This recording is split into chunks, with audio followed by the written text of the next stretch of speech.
Welcome to the Kaleidoscope of Possibilities, Alternative Perspectives on Mental Health.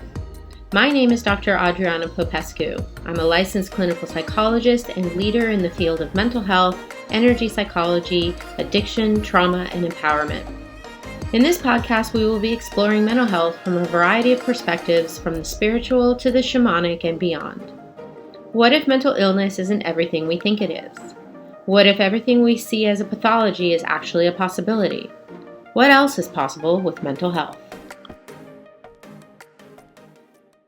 Hi everyone, Dr. Adriana Popescu with you today with another episode of Kaleidoscope of Possibilities, Alternative Perspectives on Mental Health. I'm really excited to have with me as my guest today, Brandon Beachum. He is an entrepreneur, thought leader, author, and host of his own podcast, the Positive Head Podcast, as well as the late night talk show Optimystic. Brandon has been a serial entrepreneur since childhood, and in 2011, while living on a friend's couch, he co founded what is present day Resort Share. In 2015, Resort Share was named the 569th fastest growing private company in America in the annual Inc. 5000 fastest growing companies list.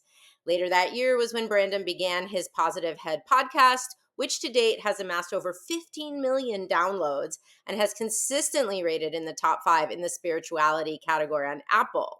Today, Brandon's primary focus is on helping people shift their perspectives to understand, that's a great word, the ultimate nature of reality and create more of what they want to see in their world. This is my language here. Welcome, Brandon. Thank you so much for having me. It's a pleasure to be here. Yeah. And like always on this show, I love to start off with asking our guests a little bit about their story and how you came, especially your transition from kind of, the business world into this more spiritual world. How did that happen? Well, as I say in my book that the Golden Key, it's all spiritual business, and that's really how I see it. It's the business world. Well, I've dabbled a lot in that sort of entrepreneurial realm, and more matrixy business because there was growth opportunities for me there, you know, and spiritual growth opportunities for me there, and so it really is, all spiritual business, and so I definitely started. Down my path with both these things early. Um, I was, I just had that serial entrepreneur streak from the time I was, 10 years old and selling candy at school. And then other kids started doing it and then they banned it, because everyone's like now a little Jolly Rancher hustler in sixth grade. And, I never stopped. And, and also I went to church every Sunday with my grandmother, a very conservative Christian church. And I grew up in Virginia. And then, around 11, 12 years old, my father became very religious. And now we went, instead of Sundays, I went Sunday morning, Sunday night, Wednesday night. So church became a really big part of my teenage years and everything. And I went to a Christian college, a very conservative Christian college. Ultimately got kicked out because I was one of the bad kids, aka normal. Um, and yeah, but I had some great experiences prior to getting in a little too much trouble. The final straw was sneaking my girlfriend into my dorm, and then when I went to sneak her back out, someone had parked in the dorm mother's parking spot because we had a basketball game, visiting team, and people didn't know, and parked in her spot. So she came in the same side door I'm sneaking my girlfriend out of. And that was the final straw, after I'd been in a little bit of trouble for, like I said, being a normal kid, college kid. But from there, I moved to I went to college in Tennessee, a small town, and then moved to Nashville, a bigger town, in Tennessee. And I met a woman who claimed to have some spiritual, or I'm sorry, psychic gifts. And I had never come across this, so I was very intrigued, And then she did some things that demonstrated to me that she actually, you know, her claims could be valid, and that just really opened me up. And that's when I started reading things. I'm early 20s, and um, I started reading books about out of body experiences and, psychic phenomenon. And then, oh, you can have an out of body experience from a lucid dream state. And I'm telling my brother this, who's like, dude, what are you smoking? Like, you can't leave your body. And I'm like, oh, this book, all these people claim to do it. And you can do it from becoming aware in your dream. And he's like, well, that's a real thing. Cause as a kid, I used to do that, and I'm like, well, if you ever do it again, say, I want to leave my body and buckle up according to, these accounts. So he goes from kind of making fun of me for believing it's true one day to the next day looking like he's seen a ghost, because he was the ghost that became aware because we talked about it. He became lucid in his dream for the first time since a little kid. And he said, oh, this is what I'm lucid again. Okay, I want to leave my body. And boom, he popped out and looking at himself laying there. And, so that was a cool firsthand validation as well, and so that just really set me off. And I can only think because it's my dharmic path to do the work that I do. And, I've done thousands of podcasts at this point and, talk to anyone who will listen about spirituality and the ultimate nature of reality and perspective shifting. And, but I can only think because it is my dharmic path, that when I started reading and opening up to these concepts, it was like, oh my gosh, of course it's structured this way. Of course I'm one with the source consciousness that creates and animates all things. What else could it be? It's so elegantly simple and complex simultaneously. So, books like Conversations with God around that time, which I highly recommend. I had the pleasure of having Neil Donald Walsh on my podcast recently, and that was a cool full circle moment for me, the author. And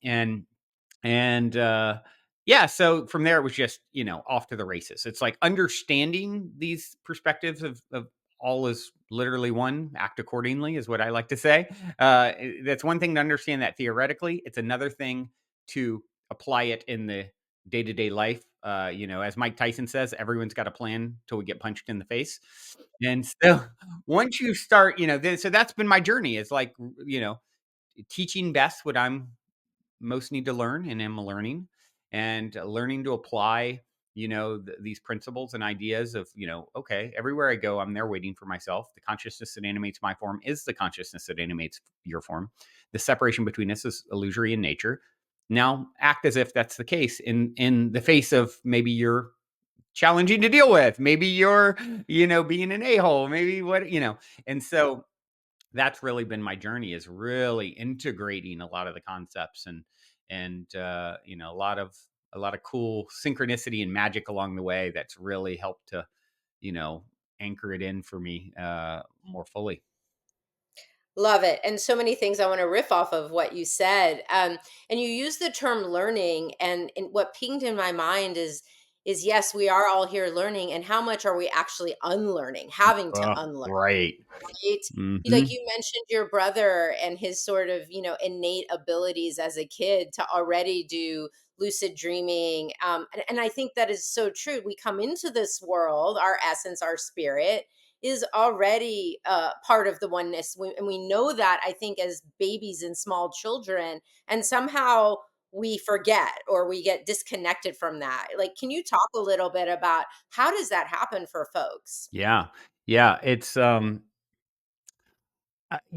think that's a great point, is like, even, I think it was Buddha that said, it's all about removing that which is in the way, unlearning in a sense. And I think it's it's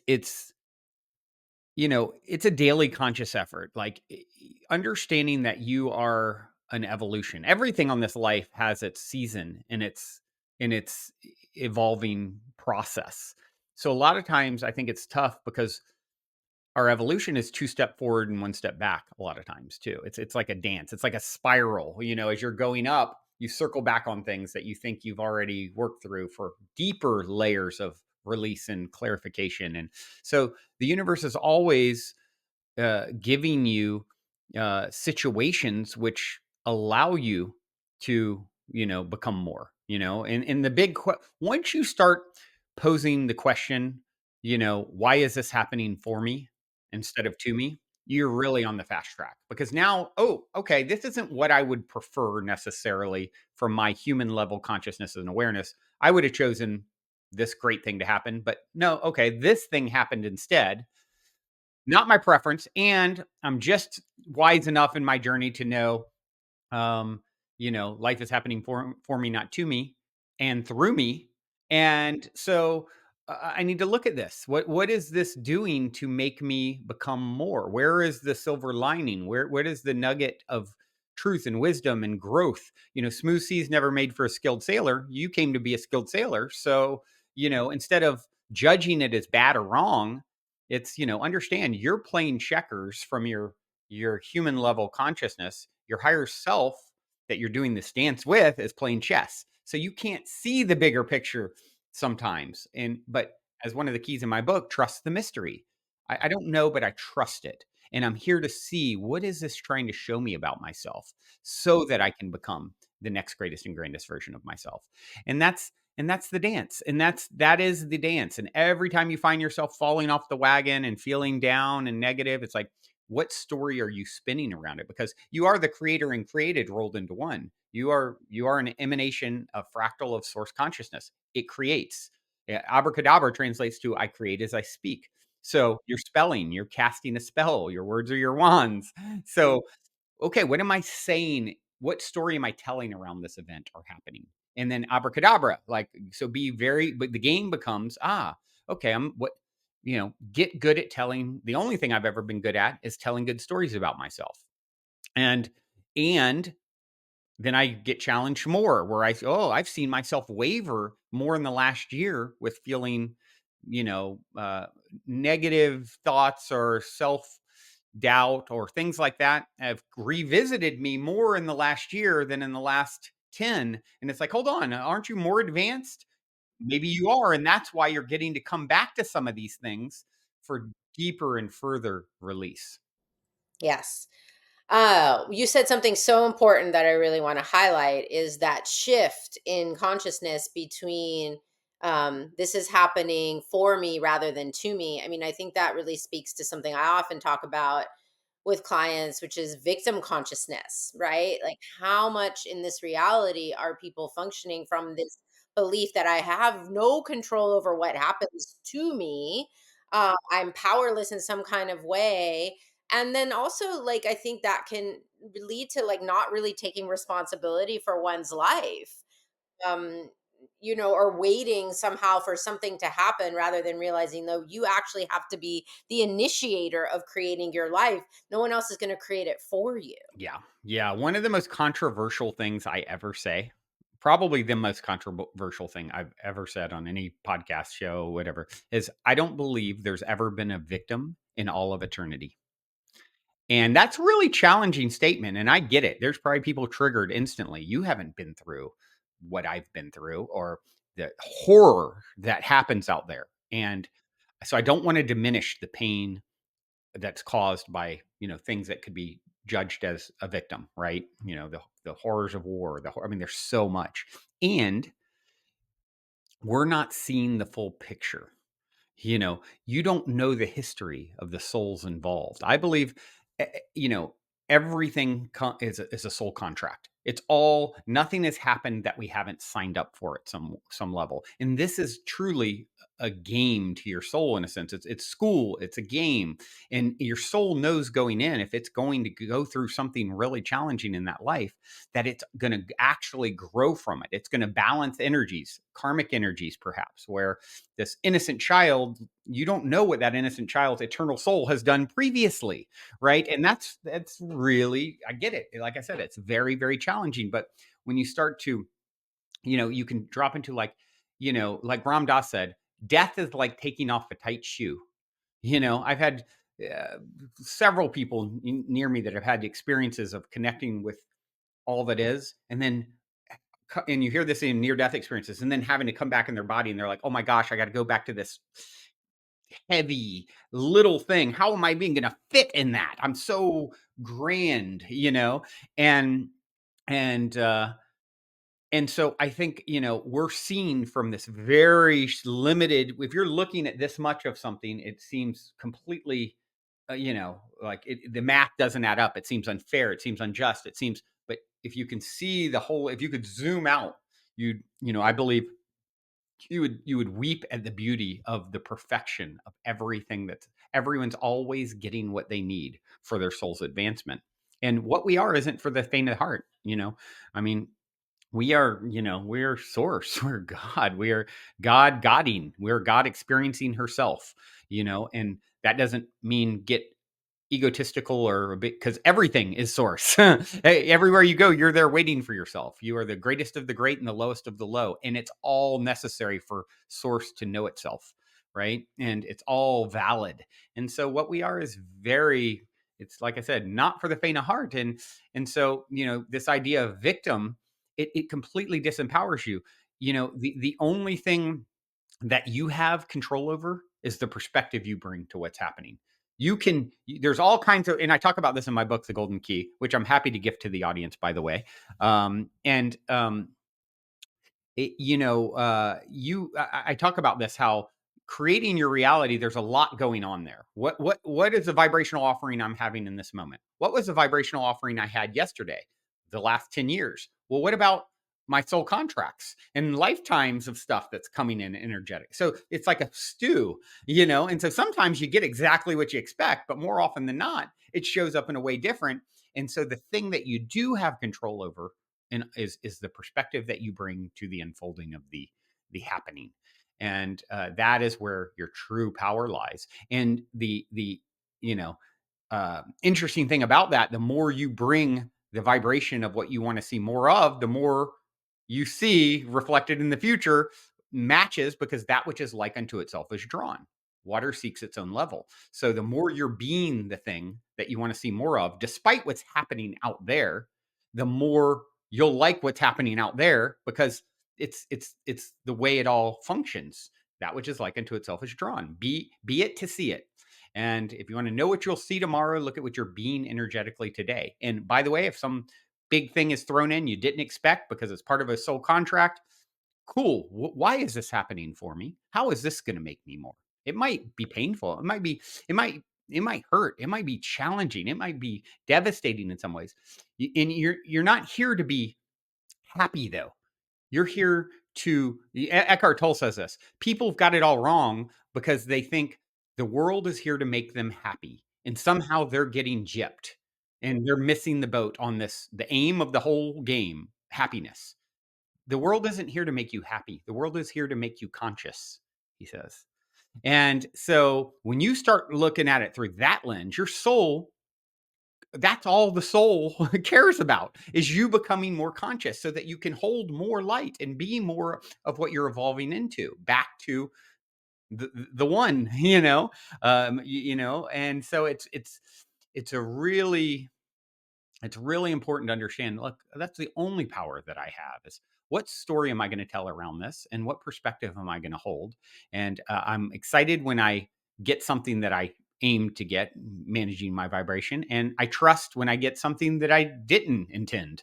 And that's the dance. Yeah.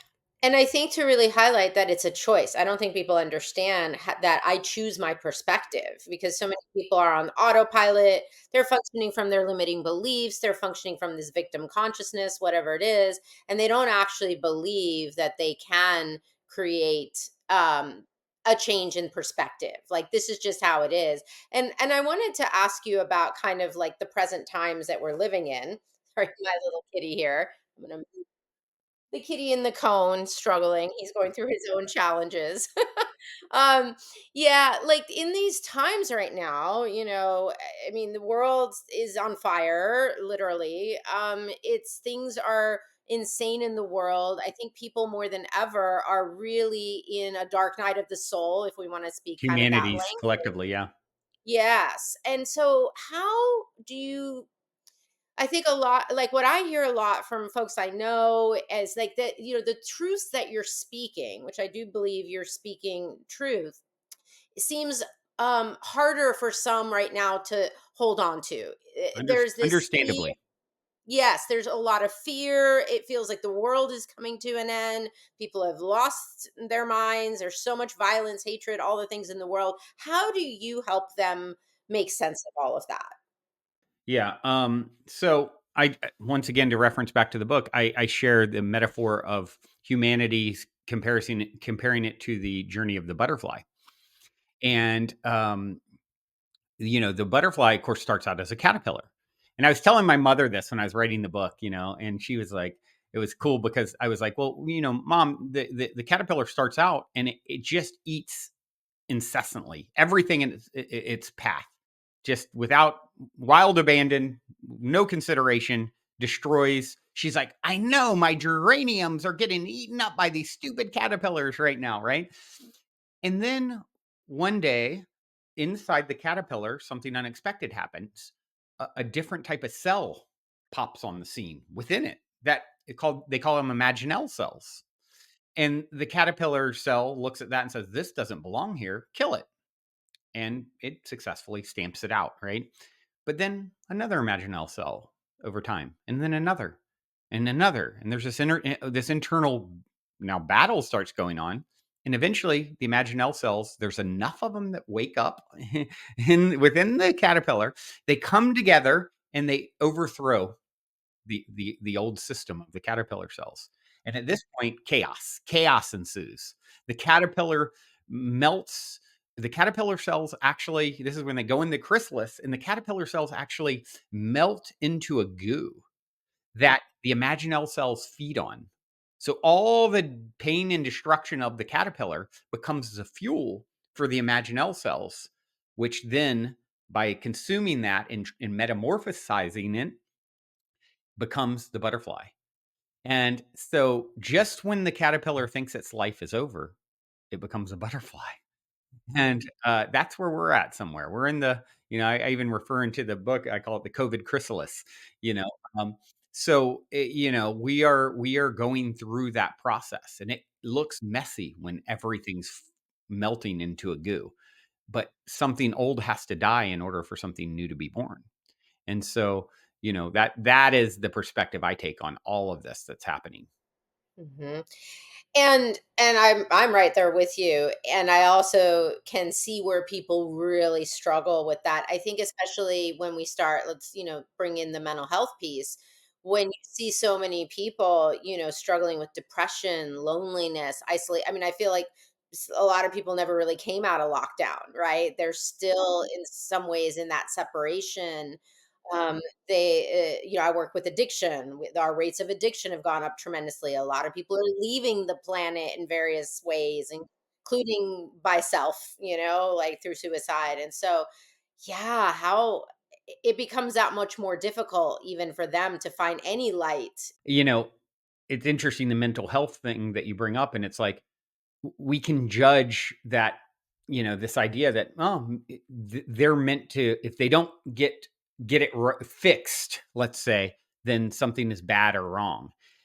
And maybe the story of their soul is bigger than this lifetime, and they're meant to have I had mental health. I've got a couple mental health shares here, if you don't mind, that I think really help bring this home. Um, Over COVID, uh, I live in Venice Beach, Los Angeles area, which has a lot of homelessness, and it's a very eclectic place, very creative, a lot of artists, a lot, it's a lot of energy. And um, we're going to have lunch one day, me and my girlfriend, and we see a man walking, a homeless man, nothing new with that. But this guy, his gait is so dramatic, in his clothes, and he just like, it's like a zombie. And I'm like, oh my gosh, I slip into judging it in not in a mean way, more like a poor him way, right? Like, oh my gosh, will you look at, you know, this guy, what it's like a zombie. It's so sad, like, judging it in that way. We ride past, few blocks down, 5 blocks down. We go and we get a restaurant, but at that time you had to sit out on the curb because COVID, you couldn't be inside. We're waiting for our food, sitting there, got our food. 10 minutes later, he catches up, walks right by us on the sidewalk. All of a sudden, surprise! There's a man standing and stopped next to me. I look over, it's that man. His eyes, his face, his eyes especially, clear as a bell. And he looks at me and goes, "Hey, how you doing?" I was kind of shocked. I was like, I'm doing great. How are you?" He goes, "Oh, I'm doing just fine," and winked and kept going. So in that moment, it's like, hold on, are you okay? Because my soul's right where it wants to be in eternity. It wants to experience this part of it all. So the sweet's never quite as sweet without the sour. You cannot know the up without the down. You can't know evil is live spelled backwards. It's all, my brother, he got arrested when he was in his early 20s for not paying a ticket, forgot about it. Very sensitive guy. Spent several days in jail. Picked him up. They released him after midnight one day after days. I pick him up. I come home. He's so shaken from his experience. I cook him a Hot Pocket, and he eats that Hot Pocket. And, he's had a lot of fancy meals in his life. If you ask him to this day, what was the best meal you ever had? It was that Hot Pocket. And so it's that. It's that. It's like, another guest on my podcast, he claimed he could see people's higher selves, and he would walk on the streets of San Francisco and send love to homeless people, right? People experiencing homelessness. And all of a sudden, one of them's higher self appeared and said, "Do I look like I need or want that from you?" Yeah, it's like, whose karma are you trying to get in the way of by judging this as bad? Or, and one more, my my mother had a twin. She passed. I never met him. My mother's very smart, capable woman. He was completely never beyond the mindset of a 2-year-old, very mentally handicapped, challenged. My grandmother had 4 kids, 2 of them that way. The other 2 are brilliant. Like, okay, interesting. What is the balance that's happening here? I have a child, my favorite human, the most incredible soul I see as just so brilliant. I had him with a woman who's completely lost her mind. It's like talking to, we don't know where she is, somewhere on the street at this point. It wasn't her case then. He's 25 now, and it's very dark. It's like, him and I are both such light workers, and it's like, hold on, but the higher the branches, the deeper the roots. Maybe my intuition is she loved us so much. She said, I'll anchor in the darkness in this life so that you can have light. That's, you know, my favorite book talks about this sort of thing by Neil Donald Walsh, called The Little Soul in the Sun. And it's, it's a children's book. I recommend everyone read it. It's my favorite book. Children from 9 to 99 read it. And it really helps to paint this picture of, service in that way. Like, what a gift, assuming I'm right, that she says, I love you so much, just like Jupiter and Saturn absorb everything coming into our system so that we can have this conversation. Otherwise, we'd be pummeled to death and dead. What if she's like, I'll absorb this and so that you can be the light? Wow. Amazing. Yeah, and I think this is a theme running through the conversation, is this idea of judgment and making this judgment that things are wrong. I had a similar thing. I live in San Francisco and grew up in New York. So homelessness, You know it has well. always. Yes, and working in mental health, same attitude. I would look at the people, all these poor people, they're addicted, they have these mental illnesses, if they could just get some help, they could get off the streets. And then I started working with some of them and, having conversations, and many of them are very clear, like you said, on their choice. Like, I don't want to live by someone else's rules. I like living outside, or I don't, like, a lot of them are not seeing the way they're living as bad or wrong necessarily. And who are we to judge? I have my own spiritual teachers who called that being a superior asshole, when you're looking down on someone else and judging their choices, the way they're living their life. Just because you wouldn't live that way doesn't mean your way of living is superior.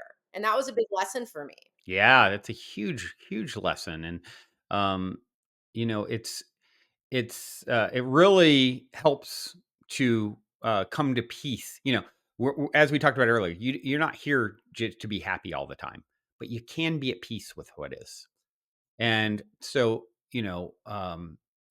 finding peace is, and trusting it, even if you don't necessarily understand it. There's a bigger story happening that is unfolding, and once you understand that, you can relax and say, okay, all my only job is to do the best I can with what I've got from where I'm at. And the more I give, the more I'll receive, because I'm always giving to an extension of self. That's how energy moves itself. As Gandhi said, if you want to find yourself, lose yourself in the service of others. Why does that hold true? Because there are no others. And so it's it's that becomes the game. It's and then I go into my book, talking about, well, once you also understand you are the lead actor, director, star in your own private universe, YOU universe, and I am a prop in your movie, and understanding, like, oh, okay, this is all a reflection of me in some way, shape, or form. Why is this showing up in front of me out of all the things that could be? How do I, and you start looking through that lens, it's all, of this idea that it's all a mirror reflecting me back to me. It really changes, as opposed to, oh, they did this to me. No, they showed up the way you created them to give you the experience that you need to become more conscious. Thank you. When you understand, a thank you is always in order. Yeah. Yeah. That's a stretch for some Of folks. course it is. It's a stretch for me, especially in the moment of the thing happening that is an incredible betrayal or violation, and that's where our work is. The work is in the pain, absolutely. Yeah, it always seems like through the darkness is when we grow the most. If you're willing Yeah. to actually experience it as a growth experience, otherwise you can let it destroy you. But it's the struggle through those struggles that I feel like people grow the most. It's certainly been my story, and sounds like that's been true for you as well. But let's get into your book more. Let's talk about some of the principles. You give people a number of principles by which they can start moving into this more abundance energy. I would call it an energy field, even beyond like a mindset, because it's obviously bigger than just the mind. Yeah, I agree. It's the only job that we all have different things we do, but the core job that we all have that's the exact same is managing our vibration. And so, you said something earlier, and I started to bring this up and went down a different rabbit hole, but Conversation with God actually talks about this in a interesting way as managing your vibration. Most people are doing something like work in order to have something like money, in order to be something like happy. So they're literally reactionary beings, right?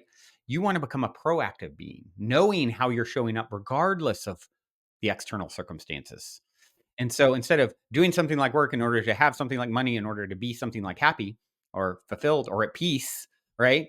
Be at peace, and you'll find yourself doing and having things that reflect that. This is how we create from the inside out, right? And so, yeah, in the book, what my aim was, I've done, 2,300 podcasts over, 9 years now, going on 10 years. And I wanted to distill my ideas into something, digestible. 25 years of deep exploration of the ultimate nature of reality and my own spiritual journey, and sharing, inspiring stories and perspectives. And it's about 100 pages, 3 hours to listen to the audiobook, which, by the way, if you guys want to go to goldenkey.gift, and use the code love, you can get the audio and or ebook at checkout as a gift. So, yeah, so I basically had 8 keys in the book that I distilled down. And yeah, I'm happy to rattle those off if you think that would be beneficial. And of course, if you want to go deep with them, they can get the book and listen and or read. But the first key is see the oneness. The second key is know the illusion. The third key is focus your flow. The fourth key is align your intentions. The fifth key is BBB. The sixth key is trust the mystery. The seventh key is love what comes. The golden key, the eighth key, is master the universe, master the YOU universe. So, Mm. What is BBB? That's the one. I'm like, oh, I get what the rest are, but what's that one? that one's very personal. So I believe there's constantly synchronicities in our lives that, what I found, that are constantly reflecting us back, reflecting me back to me. As I said, if I'm the star of my own universe, everything is reflecting me back to me. And the more I go down that path, I mean, I have a lot of stories of synchronicity and serendipity, and positive paranormal stories that sort of support that idea. I mean, I'll give you an example. This morning, I decided to do a meditation, a mantra, calling in power to myself. And what came through is um, I said, I am Brandon Beachum. I am the son of the sun, and I have come. I am Brandon Beachum. I am the son of the sun, and I have come. And so I did this for 20 minutes and really drummed up a lot of vibration, energy, and I could feel source and God and the sun, and and that was the aim, right? And then I don't know if you know Notes from the Universe from Mike Dooley. I had him on the show recently as well. And it was cool because I had him and Neil Donald Walsh back to back. So I said, wow, I got to talk to God and the universe in the same month because both speak as each, if you're not familiar. So my note from the universe from Mike, which I recommend you guys signing up for at tut.com for free if you want to. He said, how do you know when you're illuminated, enlightened, and spiritually speaking, totally on fire, Brandon? This is right after doing that, right? How do you know when you're totally on fire?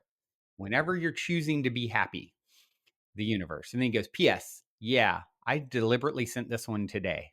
Oh, and it's like, oh, I literally am drumming up. I am the sun. I am the sun moments before that. So BBB.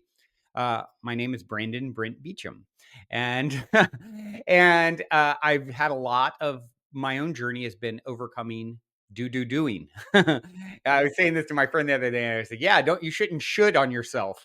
So no more doing, and learning how to be, and even doing that thing this morning is a great example. Normally, I get up and I'm like, I'm not as people are like, "What's your morning routine?" And it's like, oh, a lot of times I just jump right into working or whatever. And it's like, no, I'm going to take a moment. I'm going to go do a mantra on my patio and a little meditation and self-care, self-love, and BBB more than do.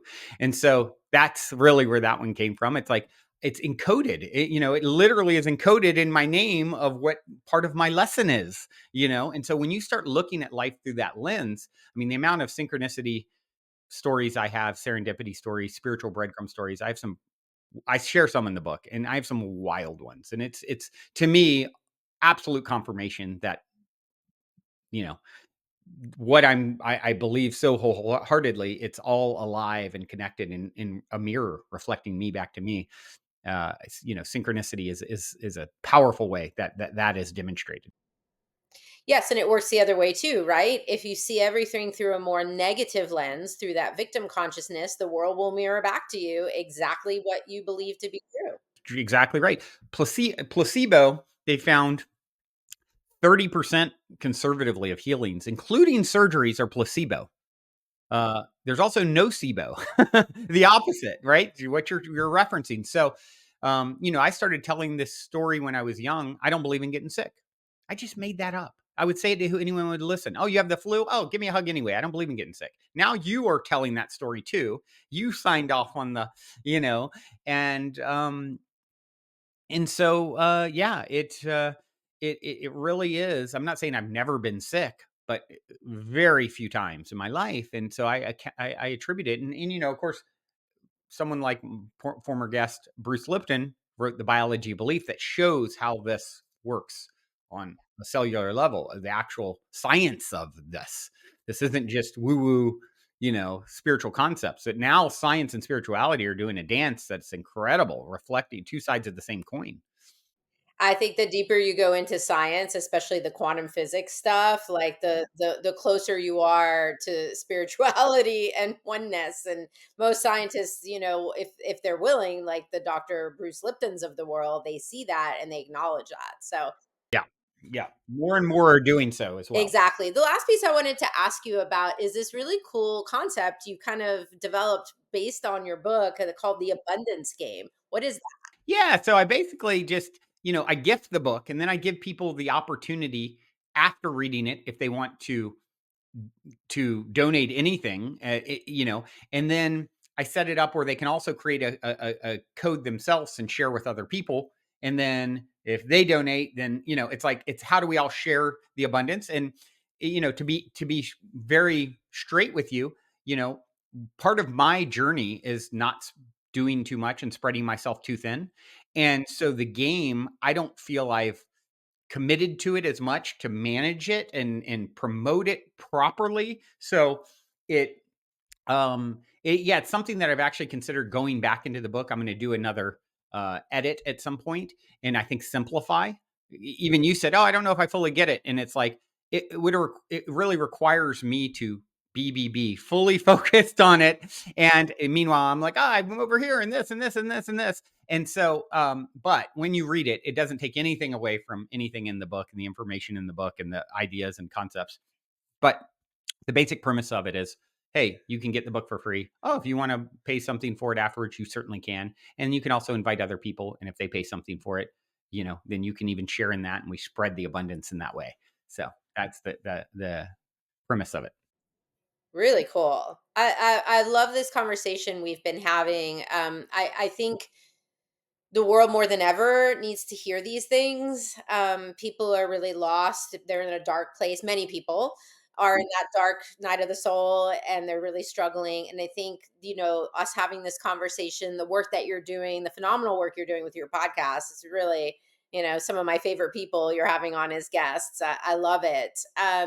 What a gift you are to the world. Aw, likewise. And Well, I would just say, as I'm, only a reflection of you. For us to share this moment, it can only happen because we're such close vibrational matches that here we are, and that's really the thing is when you understand out of 8 billion people on the planet, here we're sharing this special experience together. It's like hitting the lotto 50 times in a row. It's so unlikely.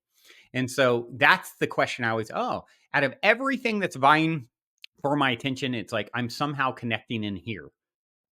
How, and a lot of people get caught up. I always like to kind of say this as typically when we're kind of winding down like this anyway, is like a lot of people get caught up in the comparison game too, right? Like, oh, this person on Instagram, how many followers, how big is their whatever the story is. Oh, look how they look, or I'd love to have that.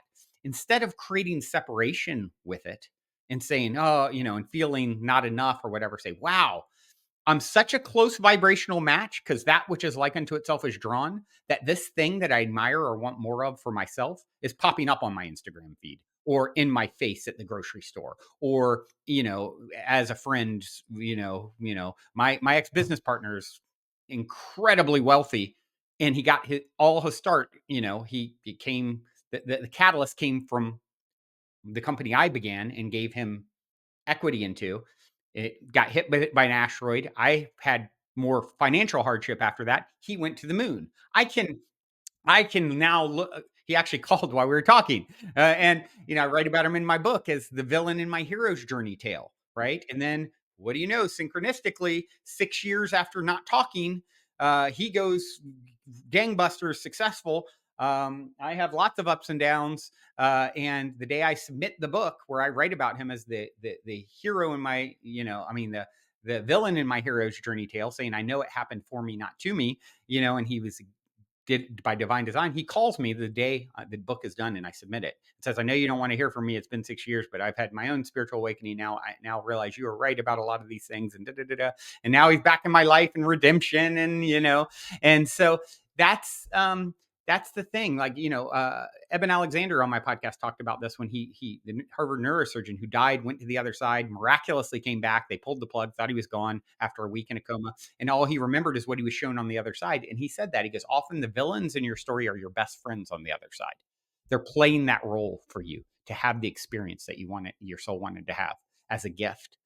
And when we start to understand that, like, hold on, they became dark and negative and mean because they loved me so much and they suffered, because anyone living that way is suffering, right? So now how does that's what the little soul in the sun talks about. Like, how does that reframe like the awful person? the mind blown emoji. Yeah.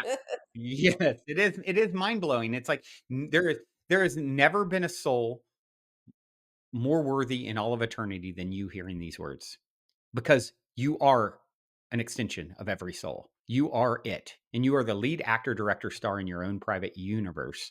And it's time for you to take and member, come back together with these other parts of yourself, with your power.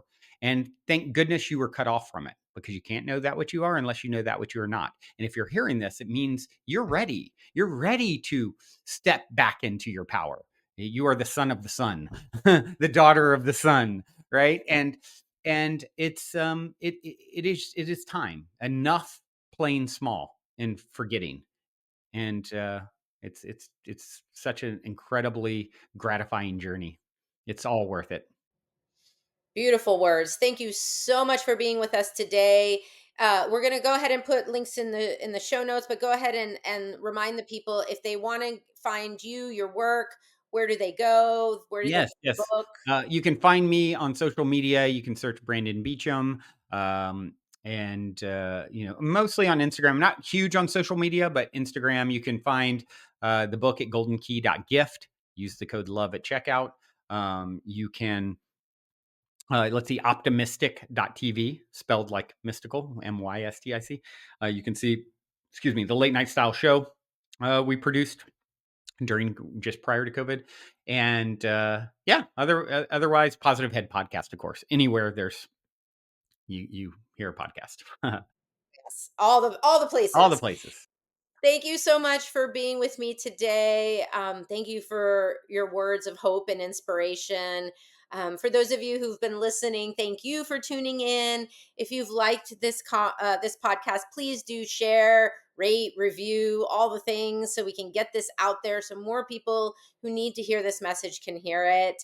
And this is Dr. Adriana signing off. See you next time on Kaleidoscope of Possibilities. Thank you for joining me for this episode of Kaleidoscope of Possibilities, Alternative Perspectives on Mental Health.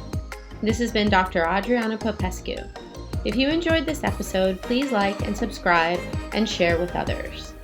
To find out more about me, my guests, and more, please visit my website at adrianapopescu.org. See you next time.